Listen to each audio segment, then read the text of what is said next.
Greetings, everyone. I just wanted to share these reflections as a much belated throwback onto our time in the United States at the beginning of October, where we held our week-long immersion there for the first time in the country since 2018. So this is supposed to be an address to just our team and Sangha to speak about our time in the States as the kind of like reflections of someone who was leading that particular program and my experiences, which also coincided with that devastating hurricane Helena that ran across several states and caused a lot of damage of human life and property, particularly in the area where we were supposed to travel right after the immersion to Asheville. We were on the Blue Ridge Mountain, where the program was held at the historical center built by Transcendental Meditation Movement with the encouragement of Maharishi Mahesh Yogi. And so I thought to share some of my experiences, and the reason why I am making this into a wider address in this format, because I feel perhaps these reflections could also be shared with the wider, greater Sangha, spiritual community out there, with those of you who might resonate with this message. When I say message, it's more like reflections of my deeply personal experiences in terms of what it was like to run this particular immersion and the challenges that we're all facing now collectively. As we've just learned that President Biden, before leaving the office in a matter of weeks, have now just allowed Ukraine to use US long-range rockets deep into territory of Russia. And in response to that, President Putin is issuing a declaration as we speak, literally, it's going on live right now, where Russia making an unapologetic statement about potential and imminent transition to use of nuclear weapon in response to anything that might threaten Russian sovereignty, Russian existence, as Putin often puts it in the context of this proxy war between Russia and Ukraine, which of course we know is a war between a dying empire with the United States at its seat and the birth of the New World Order. I'm not going to go into the politics or economics. I'm an amateur who simply observes this from the safety of this glorious setting here, deep inside island of Mallorca, on this day of late November, where we are spoiled by this extraordinary long Indian summers, and nothing in the environment, immediate environment that is, indicates that there could be any trouble in any part of the world, let alone a potential of standing at the edge of the abyss, where the so often spoken about lately nuclear Armageddon is no longer a distant possibility, but a reality of daily existence. Literally, we go to sleep and wake up, and that, whatever that metrometer ticking there, could bring us closer each moment to the potential disaster that we as human beings pushing ourselves by virtue of living at the end of history, as also very often is being referred to. So please forgive me for this kind of potentially holding different threads here, and I welcome all of you who are less familiar with this kind of more personal reflections in addition to what the YouTube channel communicates with our excerpts from our live programs and online events. These are very deeply personal reflections that I speak from time to time, simply to, well, maybe just vent it off and take it off my chest.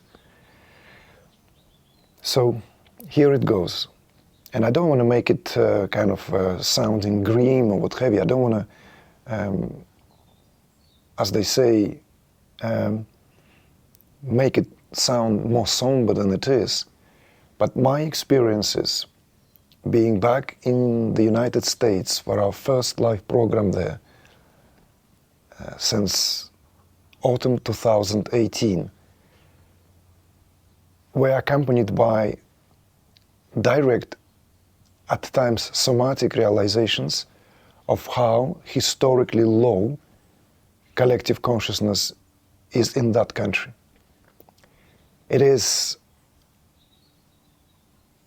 a stark reminder to the glorious days we have been hearing and learning when all these spiritual teachings marched to the West and many, many spiritual movements took hold and made it home in the vast country, which weighs its weight in terms of political, economical, and military might over the entire world, arguably since the Second World War, when a lot of geopolitics were defined and redefined, and United States became the superpower, even if it was back in the days in that race with Soviet Union for the primacy over any area with regard to that. With the demise of Soviet Union, America became the most powerful country in the world, that is United States. But what we have witnessed in the last 2 decades is a tremendous deterioration of the very, very premises upon which country was supposed to function in the world as the upkeep of peace and upkeep of democracy. Many people, many of you know my stand on this whole slogan of liberal democracy, which can by now hopefully be seen through for what it is. And I'm not now going to go back into that kind of like a topic. I would rather prefer to stick with my personal experiences with regard to the energetic field of how it felt during our live program in that historical venue, which is supposed to be the seat of meditators, huge compound up there in the Blue Ridge Mountains, in extraordinary setting of wild nature for miles and miles on end. The landscape alone, in all its breathtaking virginity there, could be said to be a perfect setting for that kind of seat of spiritual power, which should radiate invincibility and peace into environment beyond its immediate setting of the communities living nearby. What my experience was, however, unfortunately, is that of, let me use this maybe inverted commas, battling deep inside the subtle level during the meditating sessions with all this muck and, dare I say, negative forces that have been accumulated in the field of collective consciousness of the country.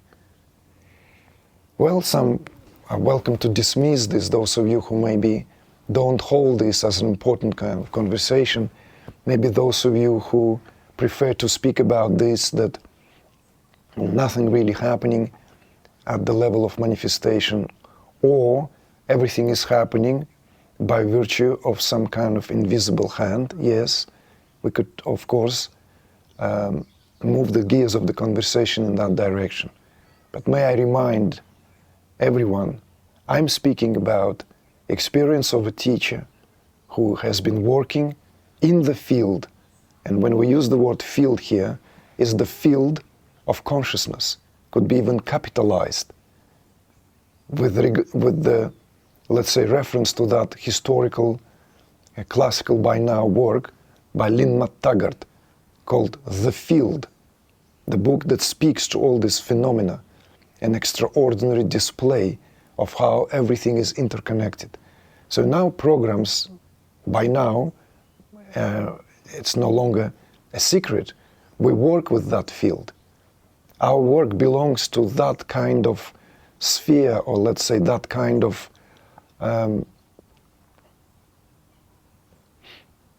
side of spiritual approaches where we are given that possibility, that privilege, but also no other choice but to work in the field, with the field, because of the activation of the field itself as soon as we gather together. There are plenty of references to that in our own work, in our own YouTube channel, as well as out there among many spiritual perspectives and analogies given of the importance of working from that level, where the true changes can be brought forth. So my experiences were, well, nothing short of working in a mud. It was very, very viscous and was very difficult. Very difficult because we were encountering a lot of that what immediately rises and one is being faced with in the subtle, on the subtle plane. As I said, mostly and particularly during those prolonged meditative sessions that we hold twice a day in our programs. So I don't know if I can or should go into the details of exactly how it felt. Well, maybe just not to sidetrack or sideline your attention into this kind of potentially speculative area. At times I would be flooded with this kind of energies, and not just in meditations, but when I would retire in my headquarters and giving body some rest, the field, my mental and energetic field would be flooded with a kind of unwanted scenes, very bizarre scenes, like people running fast towards me, these faces, and this kind of almost kind of asking for some kind of release, so for some kind of ease, almost like scenery from those apocalyptic or horror movie stories, where the zombies are running around and asking to be released. I'm not dramatizing it here. They were not horrible in their appearance.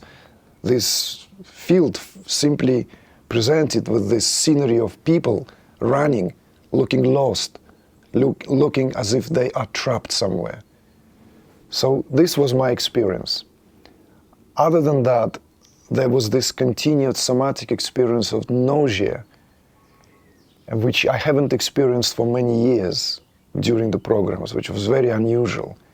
This kind of nauseousness, which also resulted, of course, in certain difficulties on a logistical level, because it was very hard to eat any food to sustain the body because of that condition. So all in all, towards the end of our immersion and even after the beautiful week of spending with the team in our spillover and post-immersion, doing a bit of sightseeing, some of it which was rather heartbreaking and painful to behold, as we have witnessed for the first time when we drove down the valley, into the valley, how much devastation the Hurricane Helena caused to the state of North Carolina. And having that beautiful time with the team members, we have rented a house for ourselves and cooked for ourselves, and it was just wonderful.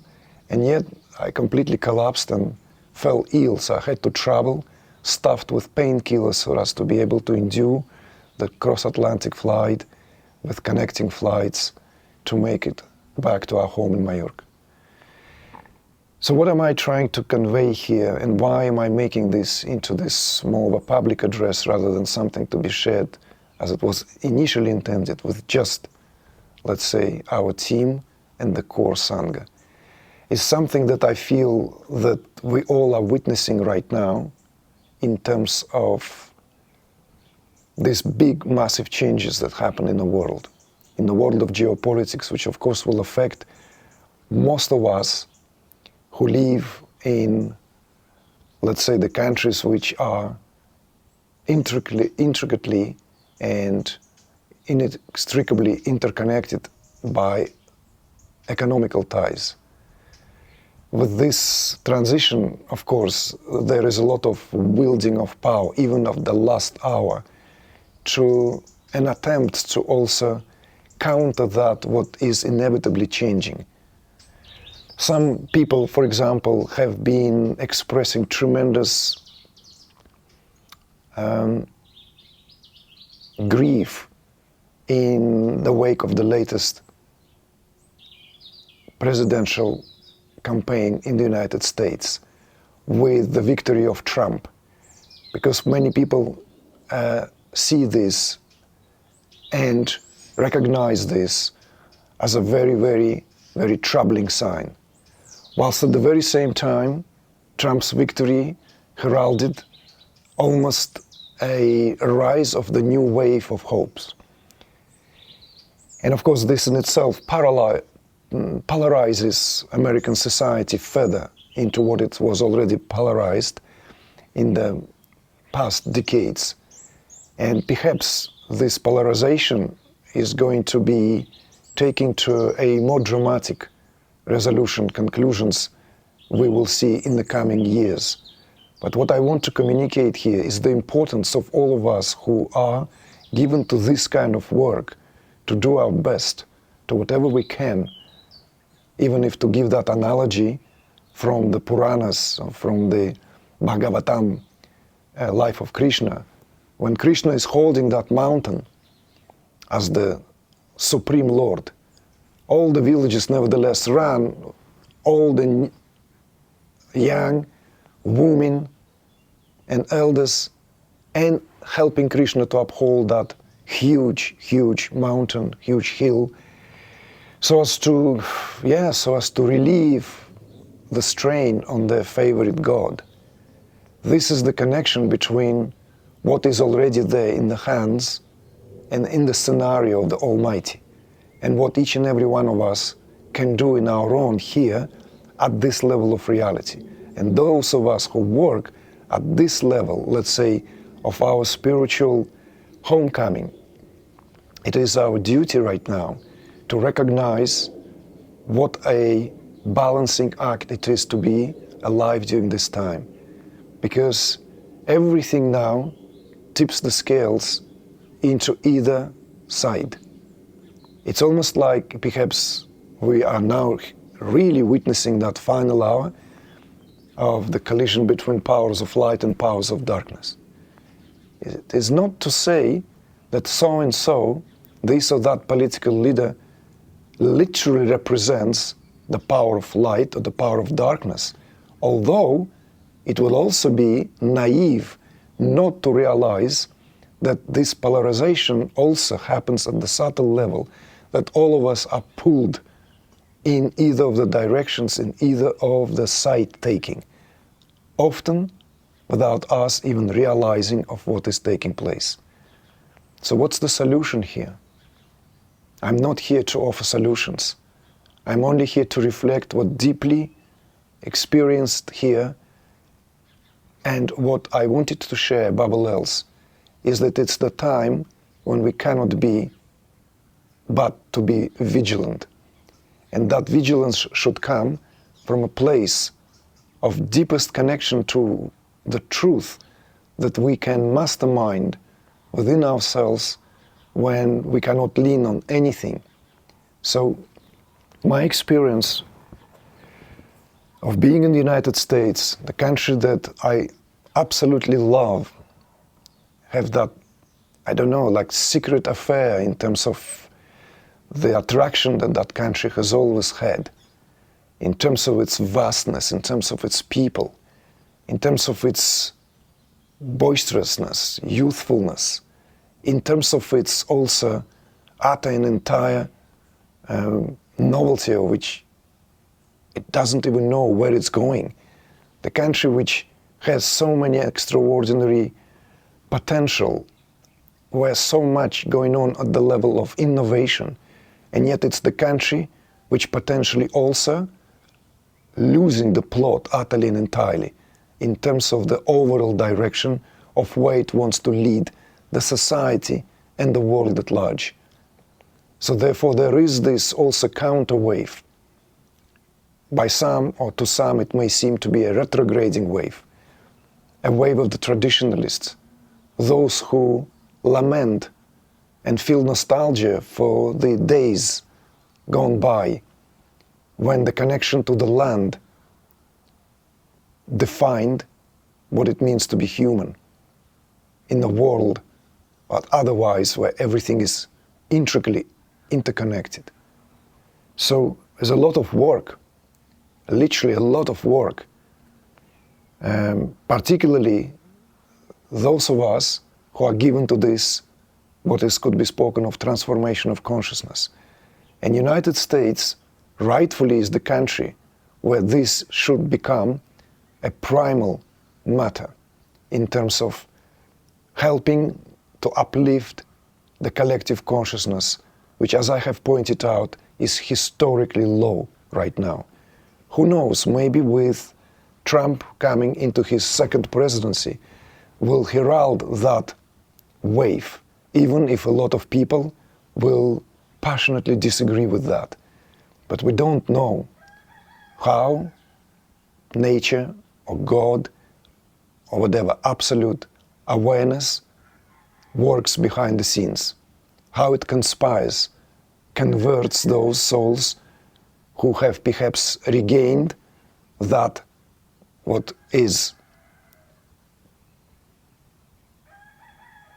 still could be called a human soul, something which has not been corrupted to the degree of no return.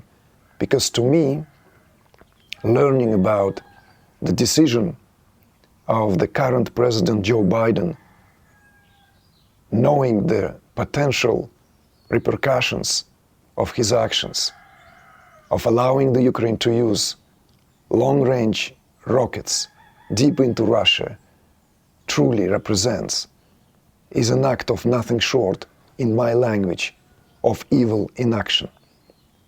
You are free to disagree with that. And I welcome you all to leave your comments and your own reflections of how you see this and how you relate to this. That's why I thought to turn this otherwise more intimate message for the public airing. Okay, folks, so this is really what I wanted to relate, and I feel that in comparison, for instance, when we held our live program in Poland, in a place which we have warmed up in the past couple of years, it was just complete opposite experience. It was so smooth, it was so refined, the very feel from the day we sat together, which shows also that collective consciousness is on the rise in some places. Collective consciousness is now having this, if you will, its own kind of movements. And so I would like us to be fully aware that whenever we do now, with whatever our engagements, that we somehow have that in check. What are we adding right now? With our feelings, with our thoughts, with our intentions, what are we fueling right now? What are we contributing towards? Because nothing is just insignificant, everything is significant. As Maharishi Mahesh Yogi used to say, we all kick universe, each in our own way. And there we go. That's the way of the universe. So, thank you all. As they say in the States, God bless, and may peace prevail, as it always does, because light prevails. Peace, light, and love are synonymous. Blessings to all. Jai Gurudev.